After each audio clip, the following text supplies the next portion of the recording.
thrives on the fear of human liberation.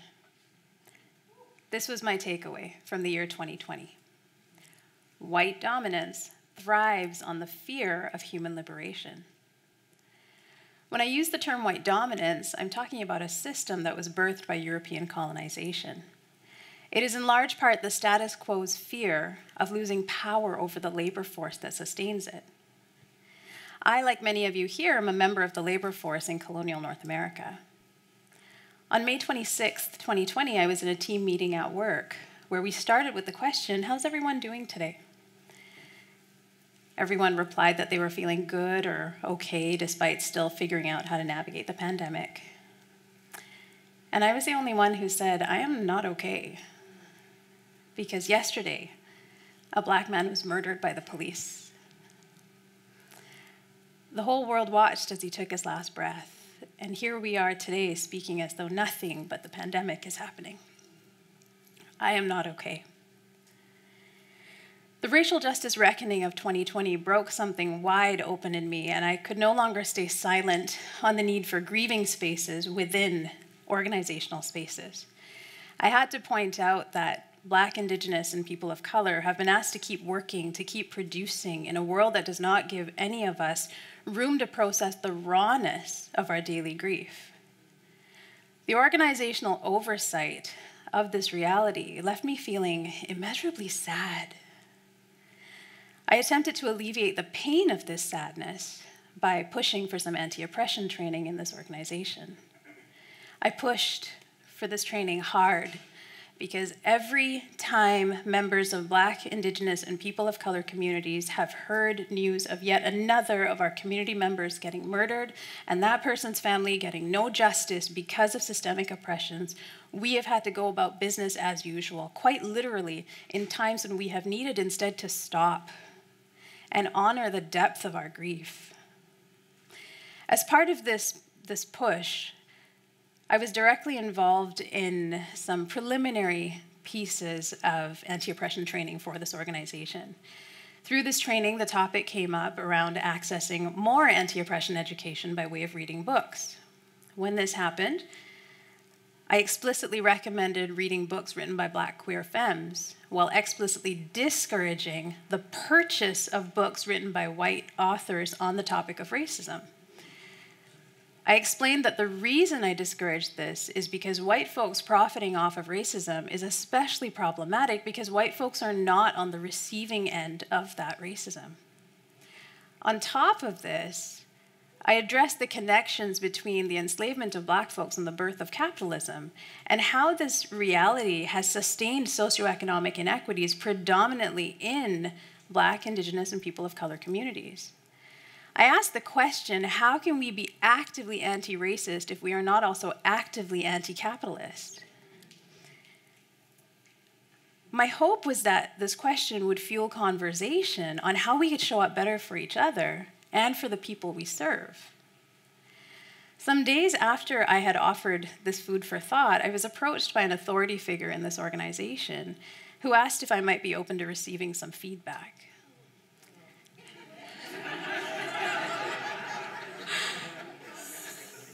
While a white femme accomplice was thanked for supporting and contributing to the education that I was offering, the feedback I received was this. Some members of this organization have shared with senior leadership that they feel you are being anti-white.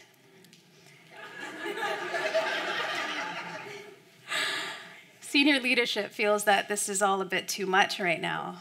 Change comes slowly, and some people are scared. When I received this feedback, this fearful rhetoric of my being anti-white, I felt very, very lonely. I couldn't help but wonder why, despite hearing me speak up as much as I did, none of my non-Black, non-Indigenous racialized counterparts and so few of my white accomplices spoke up as loudly as I did. Why didn't they show up? Black folks and Indigenous folks are disproportionately burdened with this work already, so I would never expect anyone from either population to do more. But the rest of my racialized counterparts, my white accomplices, I ached for them. I realized then that when Black, Indigenous, and people of color ask to be seen, to be witnessed in the reality of our truths, white dominance feels threatened. In response to feeling threatened, it resorts to tone policing or silencing us altogether, because we are, in essence, disrupting the status quo by asking to be seen. Now, I want to clarify here that white dominance does not mean white people. As I mentioned, it's a system. Suzanne Plissek, a trainer with the Black-owned Racial Equity Institute in Greensboro, North Carolina, explains in a recording shared by the podcast Seeing White that whiteness or white dominance is a consolidation of power by those who are already in positions of socioeconomic power. Plissek explains that during the initial colonization of North America, folks were identified predominantly according to their places of origin and not solely by the color of their skin. Political representatives of rich landowners in the colonies at that time created laws to protect the socioeconomic interests of these rich landowners. Now, where these rich landowners were white European colonizers, the laboring classes around them were made up of a mix of Black folks, Indigenous folks, and white folks. To protect the ruling class and to reduce any chance of labor class uprisings, these political representatives started creating laws that gave advantages to those in the laboring classes who looked like those in the ruling classes. Remember now, with the onset of Irish and Italian immigration to American colonies, racism against the Irish and Italians was very much a reality. Once these laws came into place that gave advantages to those in the laboring classes who looked like those in the ruling classes, the focus of social inequities shifted from being one of class or economic inequities to being one of racial inequities. Plissek explains that this divide and conquer strategy thus created, and I quote, a coalition of people who had come to be known as white. This was the birth of whiteness or white dominance as a divisive system of rule. And the closer any Black, Indigenous, and person of color and white accomplice is to this white dominance, the closer we are to the power of the fear that characterizes white dominance.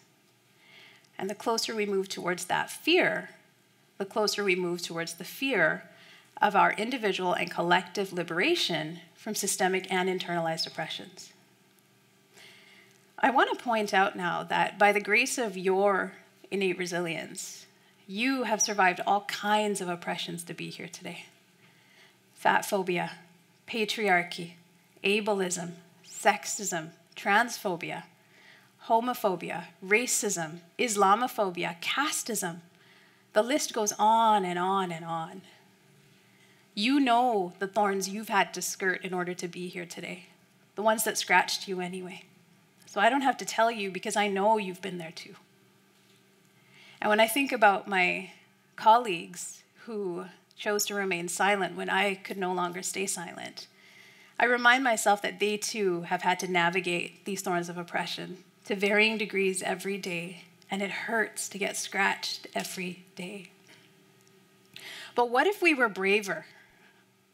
Each of us, all of us. What if all it would take for white dominance and its thorns of oppression to recoil was for it to see us being brave? What could that look like?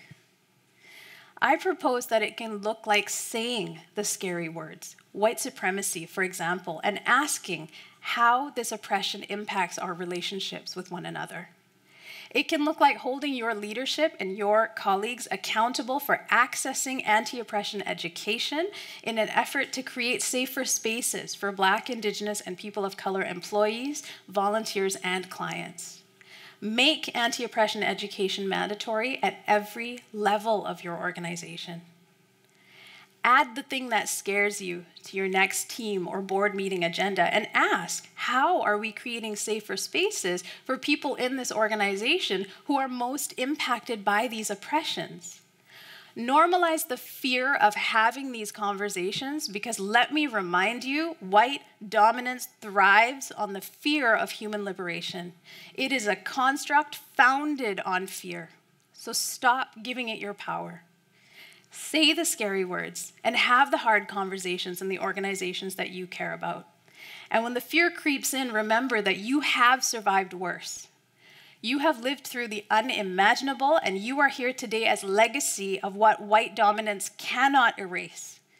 In the presence of that truth, how dare you fear yourself?